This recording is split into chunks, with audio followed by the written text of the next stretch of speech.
ద్వేషించారు, అవమానించారు, వేదనకరమైన పరిస్థితుల్లో వదిలిపెట్టేశారు. తనకంటూ చెప్పుకోవడానికి తన వారెవరు లేరు. నేనంటాను, ఒక మాట చెప్తాను మీకు.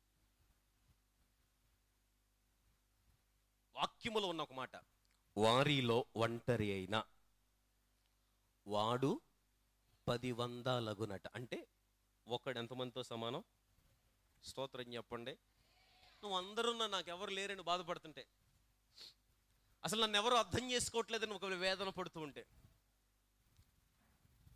అసలు నా గుండెలంటే చాలా దుఃఖం ఉంది పాస్టర్ గారు, ఎవరికి అర్థం కావట్లేదని ఒకవేళ నీలో నువ్వే మదన పడిపోతుండే, నేను ఒక సీరియస్ మాట చెప్తాను. నేను 1000 మందికి సమానులైన వాడు ఆయన ఉన్నాడు నీతో పాటు.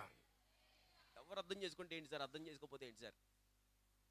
నిన్ను పడిపోనిచ్చేవాడు కాదు ఆయన, పడిపోయిన నిన్ను తిరిగి లేవనెత్తువాడు ఆయన. హల్లెలూయా.